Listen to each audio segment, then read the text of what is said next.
Chapter 6. Red hadn't lied. He knew right where he was going, and the man knew how to work.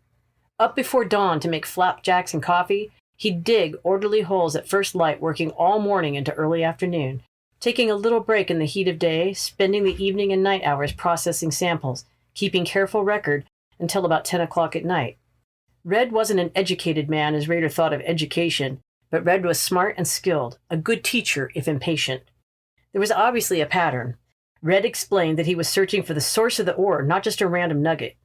When Raider would idly pick up rocks to see if they were ore, Red would kick them out of his hand, telling him it was a wasteful habit. Raider helped him around the camp, rustling up food, toting water from the spring, even chasing after burros. Red could say what you like, but at least the Ford stayed where you parked it.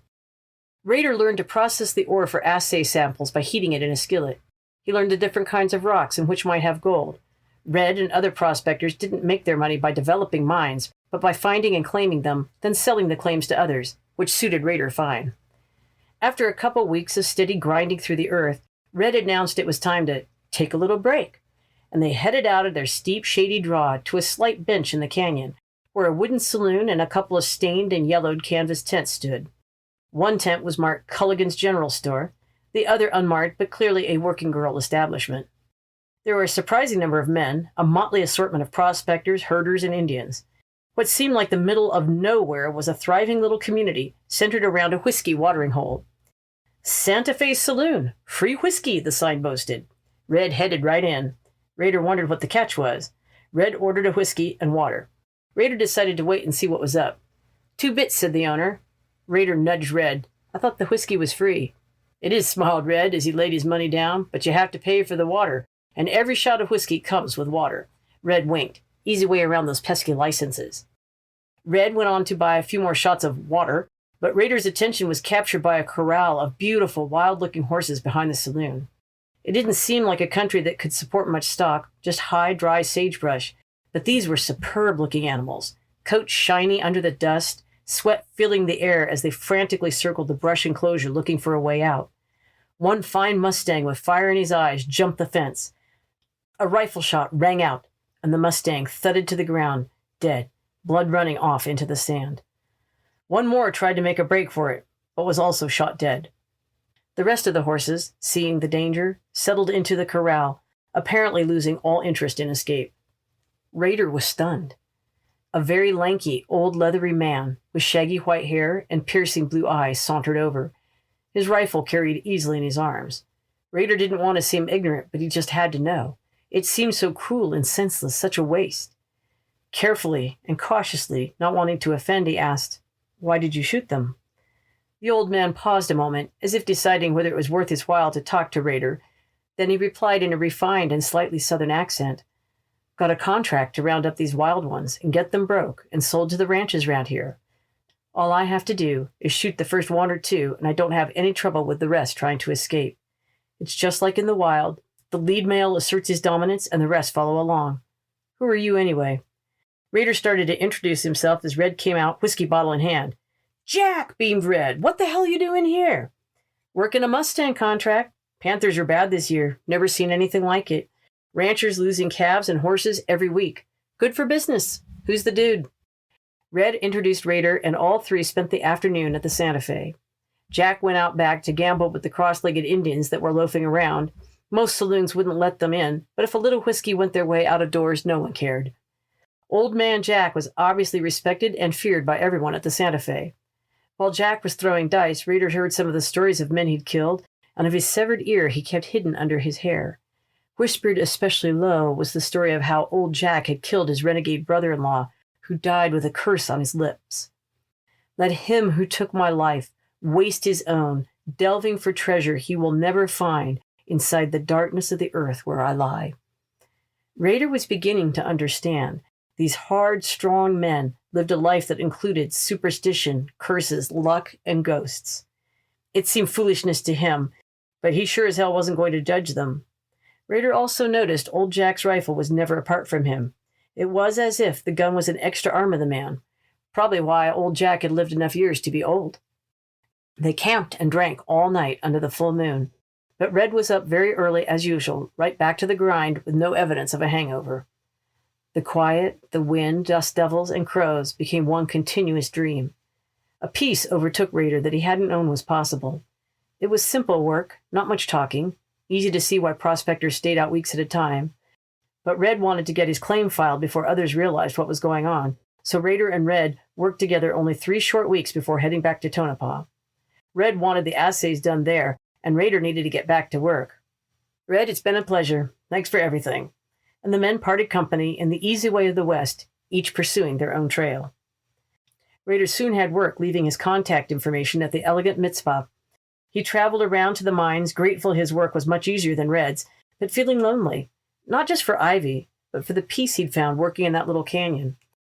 All around Tonopah were burrowed mines and miners living in houses made from barrels, beer bottles, and cans, dug in like desert soddies. The traveling dentist with his folding chair became a kind of novelty to the men, but painless, that was the real draw. Cavities, extractions, infections were all treated, often in a back room of a bar or outside at the mine, every patient feeling great, at least until the opium wore off. It always amused Rader that these tough, hard men could be such sissies when it came to getting their teeth done.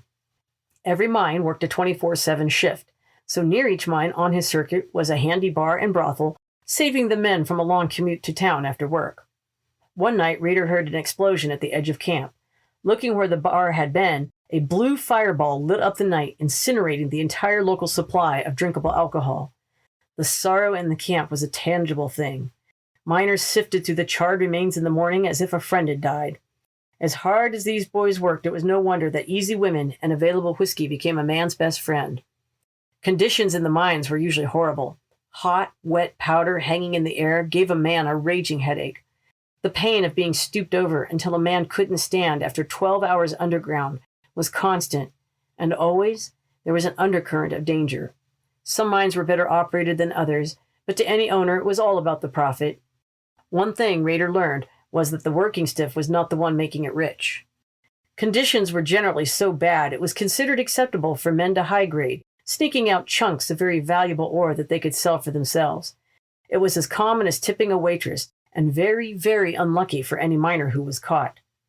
Mine owners might be making a buck on the backs of these men, but it was the lucky prospector who found the riches and sold it quickly that got the greatest gain with the least pain. It seemed to Rader that the new breed of mining engineers and trained geologists were the next generation of big money makers in Nevada.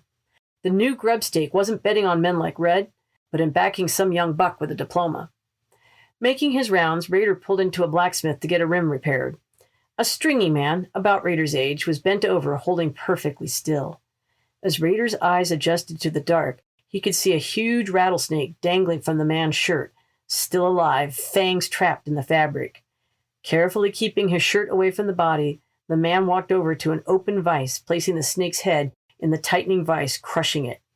Taking his knife, he cut himself free from the snake, leaving a hole in his shirt. Rader couldn't help but look down, making sure there weren't any of the snake's kin around. "Damn, that was close," muttered the man, tossing the snake and wrapped head out the back. Seeing Rader, he asked, "You looking for the blacksmith? He's not in." Holding out his hand, "Name's Frank Crampton." Frank had sharp, intelligent features, with a noble, hawkish face and dark, piercing eyes. He seemed friendly, but not a man to be trifled with. "Rader Thompson, let me buy you a drink. Looks like you could use one," Rader offered.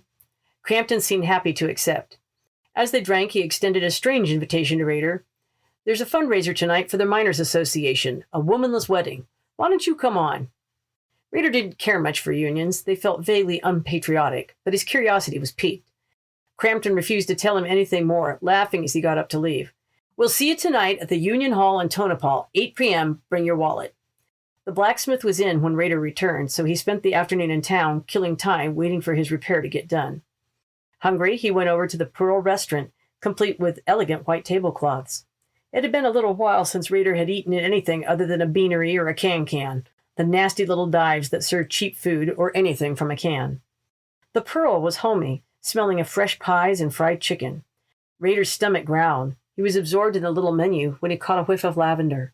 He shook his head as if he were daydreaming. "Take your order," said a strong female voice. Looking up, Rader saw a tall, strong, buxom, ash-blonde woman in her late 30s with hazel eyes, angular features, and a burn scar down her neck that she made no effort to hide. Rader noticed that she had no ring, but there was a line where it had been. She took his breath away, leaving Rader feel awkward and tongue-tied like some fool boy. He mumbled his order and buried his head in the daily bonanza to escape his unexpected feelings. In the months he'd been away from Ivy, no woman had really caught his interest, and he assumed he was more immune, at nearly 40, to the passions of younger men. But just a glimpse of this nameless woman made him feel very, very unsettled. She silently brought him his order of fried chicken, apple pie, and coffee, leaving Rader to his paper. As he ate, he would steal a look at her. When there was a lull in the crowd, she would go to the chess set by the kitchen door playing a solitary game. Rader wondered if she played chess by mail or was just honing her own skills. With a couple hours left to kill, he decided to see if he could get a game with her. He played a little at home and found it a pleasant pastime. "Pardon me, miss. Name is Rader Thompson. I'm passing through and waiting on the blacksmith. I wonder if you would play a game of chess with me." She gave him a look that passed right through him, evaluating, calculating, and finally extended her hand across the board in acceptance. Rader pulled up a seat, and they played away the afternoon. The cafe was between crowds, so she didn't have to get up much. Like most Westerners, she didn't volunteer a lot about herself at first, but let Rader talk, taking his measure. He did get her name, though, Josie Pearl. He wasn't really paying attention, and she beat him soundly in the first game. The victory lowered her guard, and she began to tell Rader about herself. He was entranced by one of the first truly Western women he'd met that wasn't on the line with the working girls or a recently transplanted proper Eastern lady. Josie was a widow, a prospector, and a businesswoman. "I lost my Lane a couple years ago to pneumonia. Saved him from a mine explosion once and the fire at the Belmont," she said, unconsciously touching her scar, "but I couldn't save him from that." Josie told him about staking her first claim at 13, about running her restaurants and working in hospitals. Rader was fascinated by her life of action and accomplishment. Rader could only play chess mechanically, entranced by her stories, she now told freely. Competitive, Josie loved winning, and Rader, who normally hated to lose, just didn't care. There was a friendly, relaxed attitude about Josie that pleased him, and she was easy to look at, even in her 30s. Strong yet feminine and just a little dangerous, Rader thought. She kept refilling his coffee, the smell of lavender, and just the slightest touch as she served him. He especially was intrigued by her stories of prospecting, hours spent on horseback in the wilderness all alone. Mary had only wanted the safe life, and Ivy was daring but unproven. Rader felt a brief twinge of guilt. He hadn't thought of or mentioned Ivy the entire afternoon, absorbed in this intriguing woman. He was interrupted by a boy bringing the message that the Ford was ready to go, but Rader didn't want to leave. Josie gave him her hand. She obviously didn't want their time to end either, but the evening customers were arriving. "I hope our paths cross again, Mr. Thompson." He battled the irrational urge just to hold her and kiss her.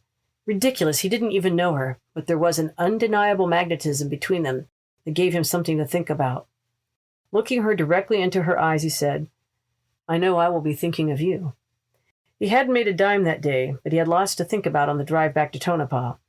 Daydreams of what kind of lover Josie might be tantalized him to distraction. He knew he was being foolish, but he wasn't sure he cared. He decided to take Crampton up on his offer. He could use a distraction to clear his mind. Pulling up at the Union Hall, Rader declined the offered red ribbon on entry. Wallpapered with black and red posters, the hall was filled with men, smoke, and lusty singing pushing through the doors. "You will eat by and by in that glorious land above the sky. Work and pray, live on hay. You'll get pie in the sky when you die." On this starvation army when they play, and they sing and they clap and they pray, till they get all your coin on the drum, then they'll tell you when you're on the bum. There was almost a religious fervor in their singing, which came to a halt when their leader came forward to talk. "Now, boys, you all know why we're here, but in case you don't, here's Brother Crampton to sort it all out." Rader was a bit surprised to find out that Crampton, who seemed just a regular stiff, was one of the leaders of the meeting. Crampton took the stage in his easy way, but was serious as he spoke. "Now, fellas, we're all here for a good time, but let's remember why we're here. This is a fundraiser for the widows and orphans of Ludlow. I was there. I helped dig out 7 children and 3 women from their burned-out tent home. You all know what happened. The mine operators hired an illegitimate militia after the state of Colorado sent the National Guard home. There was booing. Holding up his hand, Crampton continued. The militia opened fire on the miners' camp, and when the smoke cleared, there were 21 dead. I barely got out in one piece myself. So, he said with a smile, proceeds from tonight's wedding will be split 50-50 with the Ludlow miners and our local union. So be generous, boys. Tanned and lean, Crampton's tough appearance made a bizarre contrast to the arbor of tissue flowers and other wedding accoutrements he was framed by. Crampton pulled out one of the red Union psalm books and held it like a pastor holding a Bible. Music, please. The traditional wedding march, embellished with raucous catcalls, honky-tonk piano, and a tuba, introduced the Flower Girls, the oldest, scruffiest bunch of miners Rader had ever seen in one place, sashayed down the aisle in red satin dresses, straining at the seams, merrily tossing red Union ribbons in lieu of rose petals. Following came the ring bearer, dressed in black trousers, with red suspenders carrying a large box festooned with more tissue paper flowers. The miner playing the groom was short and young enough he didn't even have a beard. The tuba player became so taken up in the moment that he blasted out the piano altogether.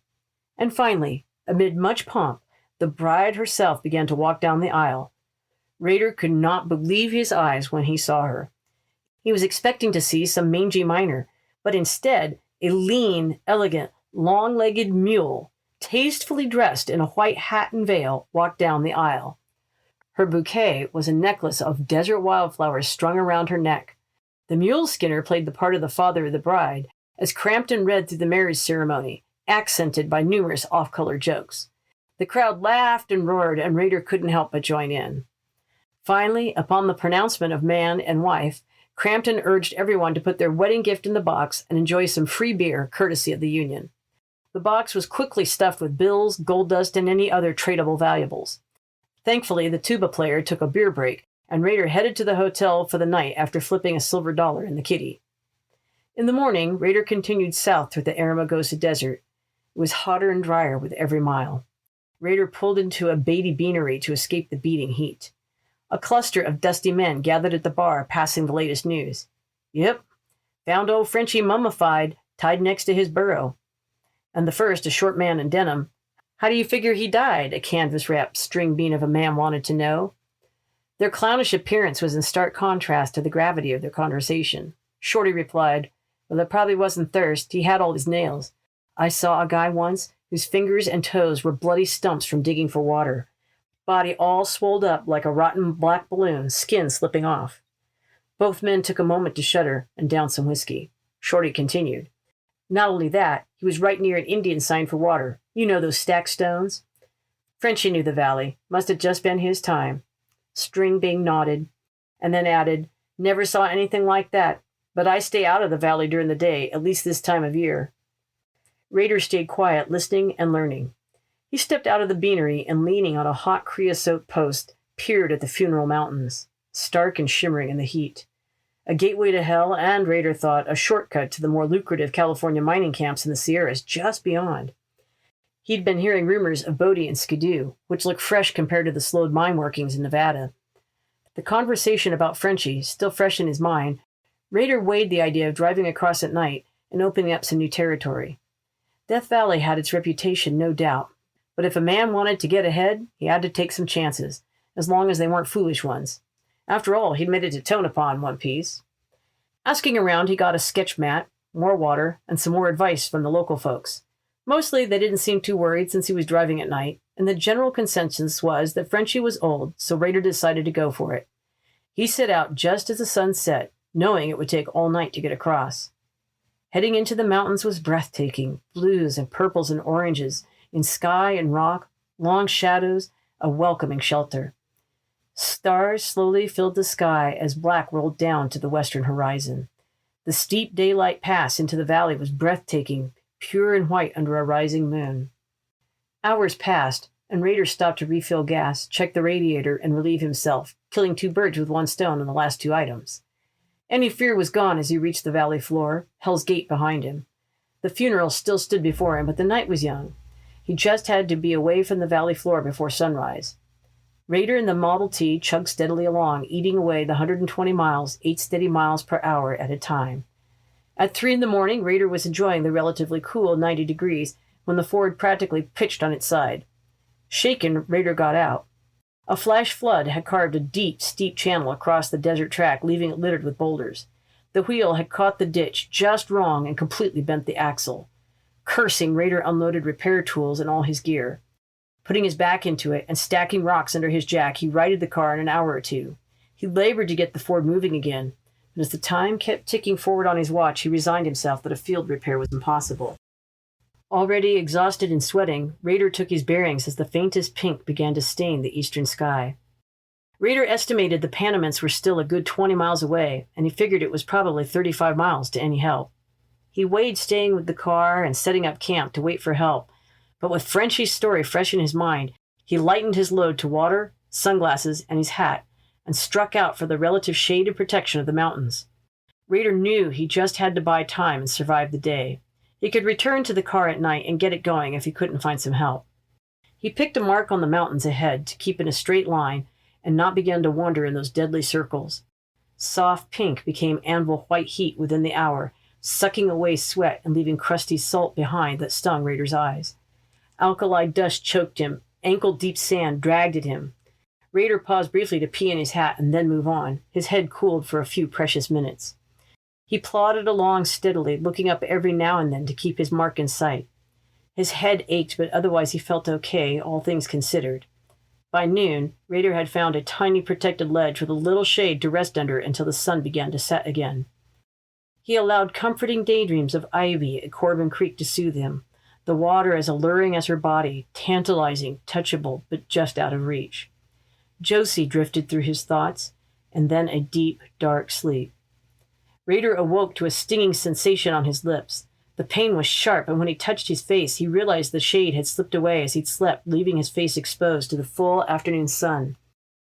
His lips were swollen and dry, painfully burned, exposed below the brim of his hat. Blood and pus oozed up from them. Cursing his carelessness with a thickened tongue, Raider arose and began to move again, his body surprisingly weaker than before. Confident that it was almost night and that he only had a few miles to go, Raider continued to believe that he would make it. He surely hoped those California mining camps were as rich as promised. When he made it, he planned to stay a while in the cool green of the Sierra Nevadas. Maybe he'd even settle in California after he married Ivy. Slowly, each step became more difficult. First seconds passed between steps, then minutes. Raider began to lose vision of his marker on the mountains. His vision dimmed. Daydreams became tangible in his sight. He saw baby Iola and strong, proud Paul. His beautiful family gathered, smiling and happy, in the green West Virginia hills. Shaking off the vision, Raider understood now he was in trouble, but the only way out was still the protection and altitude of the Panamints, even as harsh as they were. As a doctor, he began to clinically consider his chances based on his physical condition. The welcome shadows finally embraced him again, and Raider fell into a fitful sleep. He awoke to the moon high overhead and began to move, more crawling than walking. He had monstrous thoughts of a man walking, swollen black skin rolling off the muscles, leaving sinews exposed, flayed nerve endings raw. Raider became that man, a plodding bundle of pain. The pressure behind his eyes built until he screamed as he saw them fall out of his head, rolling around on the desert floor like obscene marbles. Shock, disgust, and horror overcame Raider as he sank into the cool night sands, the earth swallowing him up. He awoke with a sense of being suffocated. Struggling in darkness, he felt his body bound, barely able to move. Then, the lightest fragrance of lavender pierced his conscience. His head was unwrapped. Air and filtered light assured Raider he was not dead and not in hell. A gentle hand and a gentle voice touched him. "Raider, it's Josie. Can you hear me?" Raider's eyes were stuck together with pus and lightly covered with damp cheesecloth, so he nodded. "Well, good. At least your brain's not all fried," he heard, relief joking in her voice. "I've got you stripped and wrapped and soaking in a wool blanket. You're too dried out to safely drink. If you tried to drink now, it'd cause fierce pain in your stomach, but your body can soak the water in. Do you understand?" Raider nodded again. Josie knelt by him. "Suck on these tomato seeds. It'll get your mouth used to moisture again." And tenderly she slipped the seeds in his mouth, acid bits gently soaking in his gum, a great relief in such a tiny package. Josie stayed by his side as he tossed and turned, dreaming and muttering of Ivy, West Virginia, and all his dreams. And Josie listened. He slept the rest of the day, Josie constantly keeping his blanket wet and rousing him for bits of tomato seeds and teaspoons of water. The following day, Raider was able to throw off his blanket, his naked, wiry body rejoicing and stretching, grateful to be alive. Checking out a weathered copy of the Death Valley Chuckwalla, he felt giddy not to be added to the lurid stories that entertained the borax miners with their weekly a la carte offerings of death. There wasn't much entertainment in the daily grind of mules, dust, and heat. Somehow he'd been brought back to the Furnace Creek oasis. He stood at an open window, renewed but weak, not realizing that Josie had come into the room. Coughing politely to let him know that she was there, he quickly grabbed his blanket, wrapping it around his waist. He was aroused by her very presence, but he didn't want her to know. She laid a light meal of beef broth and potato on his table. The silence was thick with decision. Josie sized him up, her eyes both longing and cautious. And in a moment, something shifted. It was as if she knew Raider never could or would belong to her. She gave him a last lingering sensual look that aroused Raider like a physical touch, then turned and shut the door with an air of finality, trailing Lavender behind her. Raider almost ran after her to take her and possess her, but he felt a stubborn defiance that refused to let any woman have that kind of power over him. He knew if he pursued her, she would yield, and he knew with every bit of his hungry body it would be incredible physical fulfillment. His hand drew away from the doorknob, pushing down the ache of passion. Getting dressed in a crisp white shirt and moleskin trousers, provided by Josie, he assumed, Raider put on his battered hat and went to make arrangements to retrieve his car.